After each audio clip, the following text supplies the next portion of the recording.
Okay, so good day. Our topic is very interesting, no? Personal and professional attributes and their roles in international effectiveness. International effectiveness refers to an individual's ability to perform, adapt, and thrive in global or cross-cultural environments.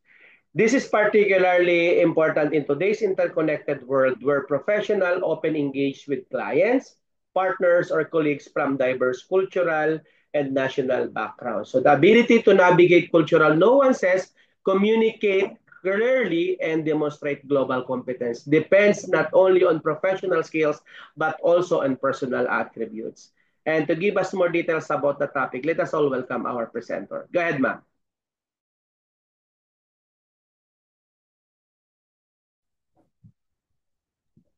Go ahead, ma'am. Hello po. Good afternoon, everyone. Afternoon.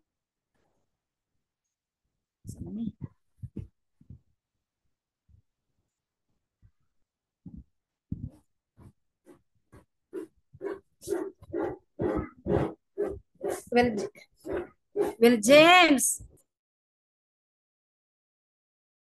Go ahead, ma'am. Go ahead.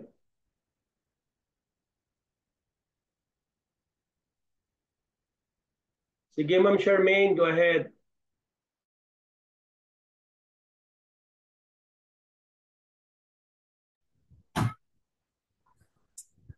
Good afternoon, everyone. So before we start our discussion today, let us pray first. Oh, Heavenly Father, thank you for this new day and the opportunity to learn. Please guide our minds and hearts so we can understand and grow. Help us to be kind, patient, and focused.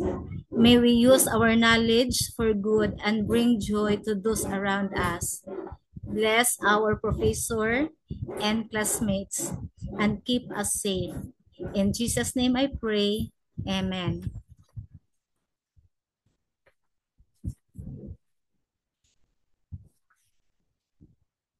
So our topic with Ma'am Michelle Ann is about personal and professional attributes and their role in international effectiveness. Hello, Ma'am Sherman. Hello, Ma'am. Hello, Ma'am Sherman. Okay lang ba, Ma'am, ang ano? Audible po ba? Hello po. Opo, ma'am. Opo. Audible po, audible. Sige, sige. Thank you, sir.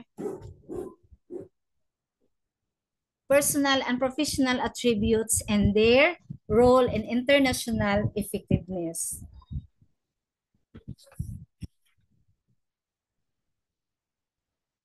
Personal attributes play a crucial role in determining the effectiveness of individuals and international setting. So these attributes influence how people adapt or communicate, collaborate, and achieve success in culturally diverse environments. So this afternoon, let us explore some key personal attributes and their role in enhancing international effectiveness.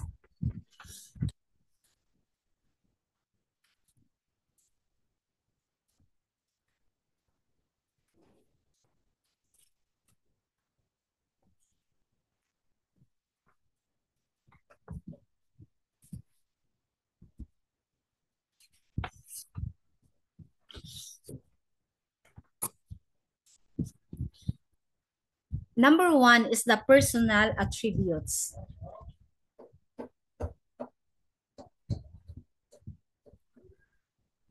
Number one is the cultural intelligence.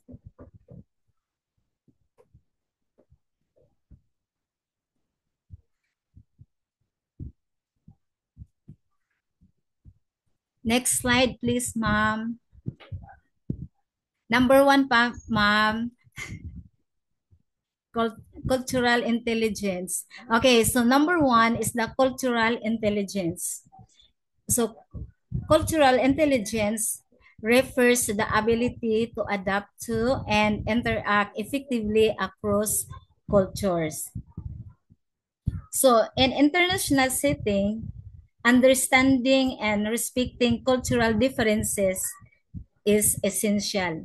So a high CQ or cultural intelligence allows individuals to navigate cultural nuances and communicate more effectively and avoid misunderstanding that can arise from cultural differences.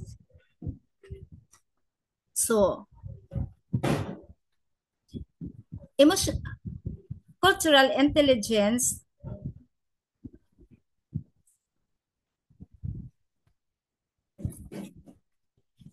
the role of cultural intelligence and international effectiveness.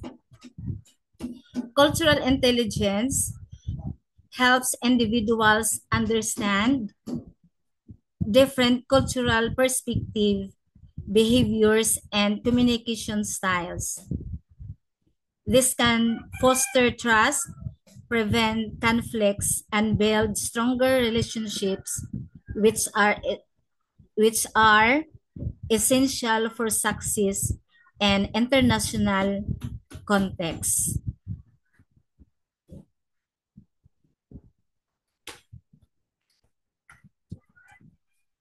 Next slide, Ma'am Sherman.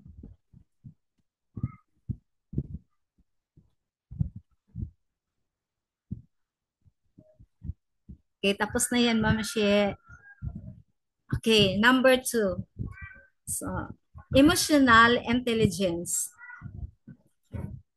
Emotional intelligence involves the ability to recognize, understand, manage, the ability to involves the hindi pa tapos, ma'am. Okay.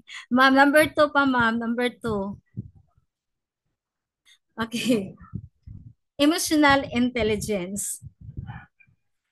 Emotional intelligence involves the ability to recognize, understand, manage, and influence one's own emotion and the emotion of others. So, in international environments, EQ plays a pivotal role in managing interpersonal relationship,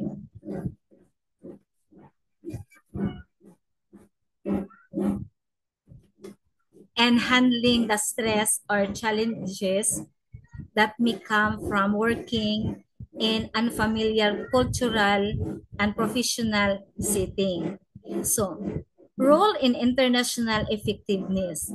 So, high AQ or emotional intelligence aids and next slide na Ma'am She, please. Hello Ma'am She, next slide. So, role in international effectiveness of emotional intelligence. So, it is aids in resolving conflicts, fostering collaboration, and leading teams in cross-cultural environments. So, it helps individuals. Number 2 pa, ma'am. It helps individuals stay calm and maintain a positive attitude even in challenging international situation, thus enhancing their overall effectiveness. Okay, let's come to adaptability and flexibility. Okay, so adaptability and flexibility is the ability to adjust to new condition or environments. And flexibility refers to being open to new experiences or ways of thinking. So, and international effectiveness often requires individual to step out of their comfort zone and adapt to unfamiliar practices, behavior, and norms. Next, ma'am. So, role in international effectiveness. So when working internationally, individuals often face new challenges or unexpected changes. So being adaptable and flexible allows people to thrive in dynamic changing environments. So this quality helps individuals embrace new methods, technologies, and cultures without resistance. So, leading to higher productivity and better outcomes. Okay, next personal attributes is the communication skills.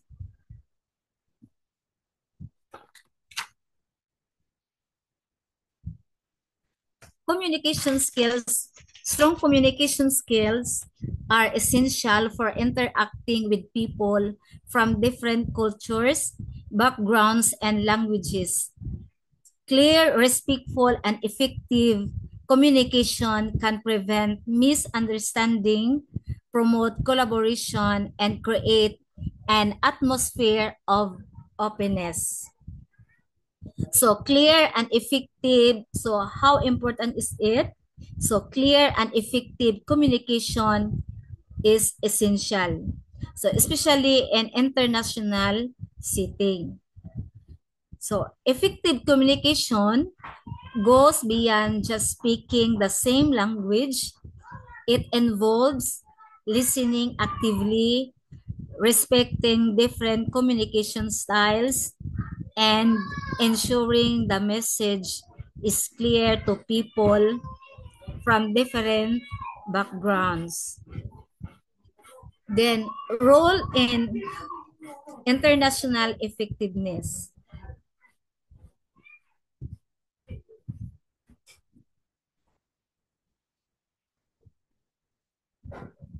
In international environments, effective communication is not just about speaking clearly, but also understanding nonverbal cues, tone, and context.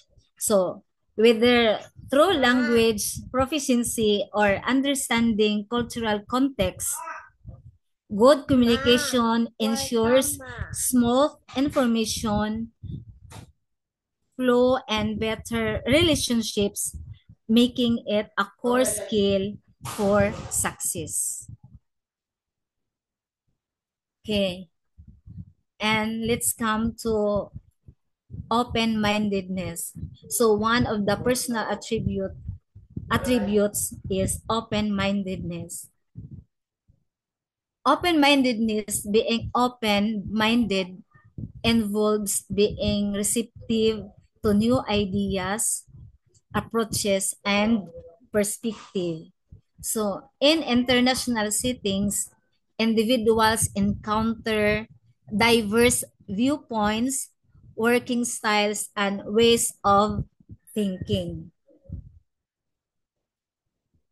So, having an open mind fosters collaboration and reduce the livelihood of conflict. So, role in international effectiveness, being an open-mindedness, is to promote, next slide, Ma'am Charmaine. So, is to promote innovation and problem solving in international context. It allows individuals to learn from others, consider alternative solution, and adapt their approaches based on the cultural and situational needs of a particular country or region. Okay. Then, next personal attributes is self-awareness. Self-awareness is the ability to recognize and understand one's emotions, strengths, weaknesses, and behavior. So in international work environments, being self-aware helps individual manage their reaction to new or unfamiliar situations. So, role in international effectiveness of being self-awareness, of self-awareness. Self-aware individuals can regulate their responses to culturally sensitive situation and make better decision. So they are also more likely to seek feedback, adapt, and continuously improve their performance in international context. So this personal attribute is key to long-term effectiveness, the self-awareness.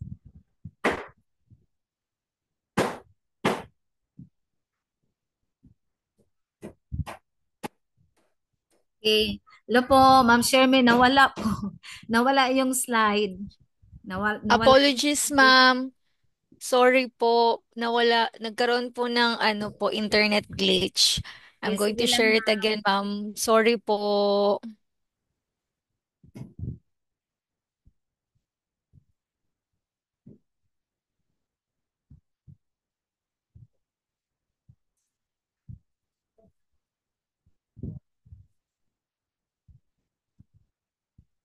Okay, so number 7 na ta, ma'am. Patience and tolerance for ambiguity.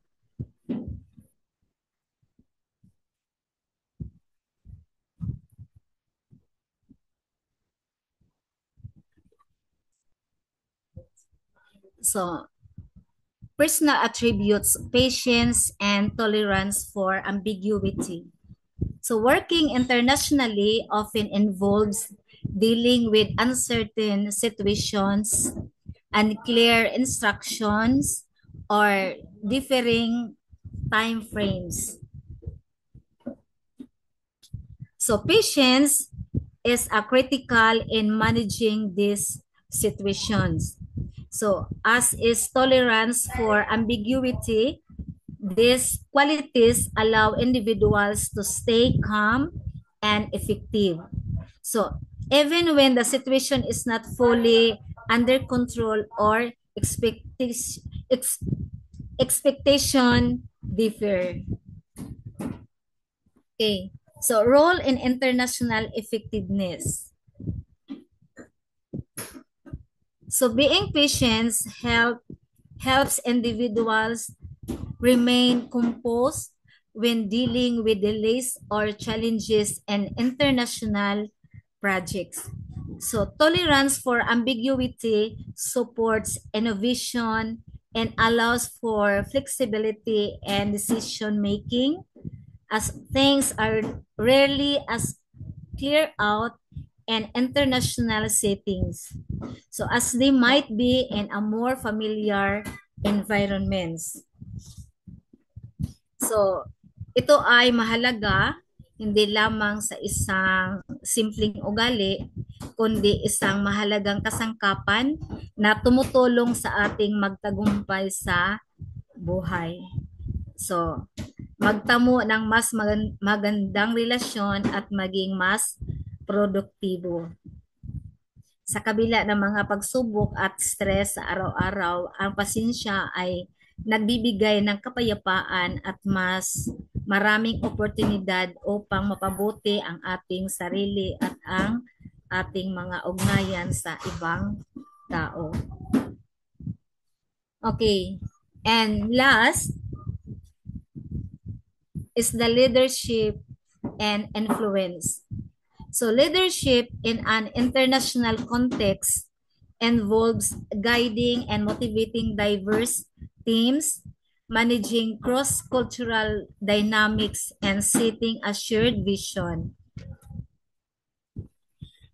So leadership and influence is the ability to influence others, especially across different cultures, is a key part of international effectiveness. So, ang leadership at influence ay hindi lamang tungkol sa pagpapakita ng kapangyarihan, kundi sa kakayahang magbigay inspirasyon, gabayan at magtulungan sa iba. So mahalaga ito sa pagpapalakas ng moral ng grupo, pagpapalago ng relasyon at pagpapasigla ng inobasyon at pagbabago. So sa pamamagitan ng tamang leadership at influence, ang isang leader ay maaaring magdulot ng positibong pagbabago sa kanyang paligid. So, magpalago ng isang mas matagumpay at mas mas may payapang komunidad o organisasyon. So, I hope you will agree with me that our former President Rodrigo Roa Duterte is a great leader and influencer to almost Filipinos.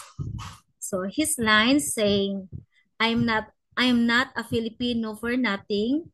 So it serves as a powerful declaration of confidence and pride. So motivating individuals to embrace their heritage and stand strong in the face of challenges. So this statement not only reinforces cultural pride but also foster a sense of unity and empowerment within the Filipino community. Then,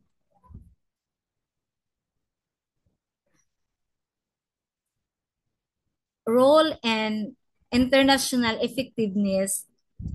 Effective international leaders are skilled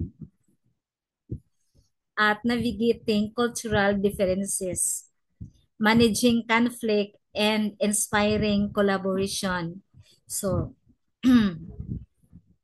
their leadership helps create an environment where diverse perspectives are valued and teams can work together efficiently toward common goals. Okay, so in my report, those are the personal attributes. Although marami pang maaring personal attributes that can effective and international. Okay, so and the conclusion, so these qualities enable individuals to manage the complexities and challenges of working across borders. So navigate cultural differences and build strong, productive relationships as globalization continues to increase the interconnectedness of the world. So these personal attributes will become even more essential for success in international environments. So developing and nurturing these traits is key for anyone looking to thrive in cross-cultural or global context. Okay, so thank you for listening.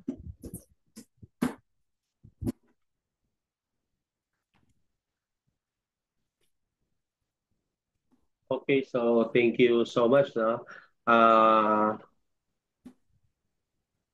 One of the most vital personal attributes for international effectiveness is a cultural intelligence. No?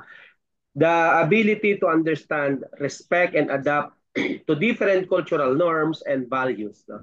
Because a manager from the Philippines working in a German multinational, for instance, must understand Germany's value for functionality and direct communication. And this awareness helps reduce misunderstanding and build trust, no, which are critical for international collaboration and success. Emotional intelligence, or the ability to recognize and manage one's own emotions in those of others, no, plays a key role in navigating complex international work dynamics. No? Professionals with high AI or emotional intelligence can handle stressful negotiations, no, mediate conflicts, and build a strong interpersonal relationship. Let's say, for example, no, a project leader, no, coordinating a team in Asia or Europe and North America needs to be sensitive to time zones, no? More work-life balance expectation and cultural communication styles, no?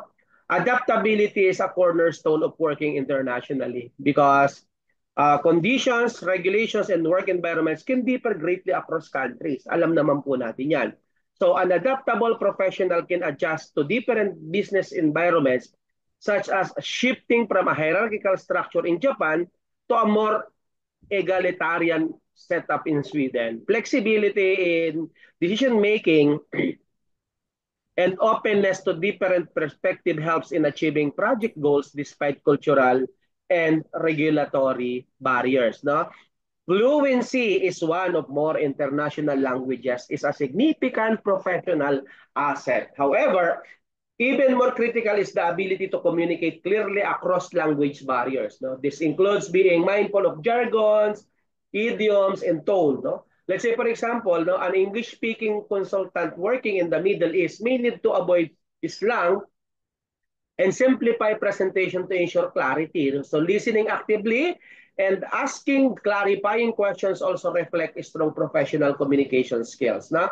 So, professional expertise may remains the foundation for international success. However, it should be complemented by global awareness, no? Understanding international markets, geopolitical trends, and global business standards. And a human resource professional, no, managing talent across multiple countries must understand not only the local labor laws, but also global human resource practices such as remote work policies, diversity, equity, and inclusions initiative, and international labor standards. So, ethical conduct is universally valued, no? But how it manifests can differ across cultures. No? Professionals must adhere to core values such as honesty, fairness, and respect while being aware of local business practices. For instance, a finance officer working abroad might encounter practices that, while legal in that country, contradict international ethical norms. Upholding integrity in such situations strengthen the organization's global reputation and foster long-term success. So, effective international leaders know how to inspire and mobilize diverse teams. You must encourage inclusive decision-making, celebrate cultural diversity, and promote cross-border collaboration. Let's say, for example, if you are a team leader, handling an international marketing campaign must align input from designers in Italy, marketers in the US, and product developers in Korea. Because strong leadership includes managing time zones, bringing cultural gaps, and recognizing each team's contributions. Okay? So I think that's it for this topic.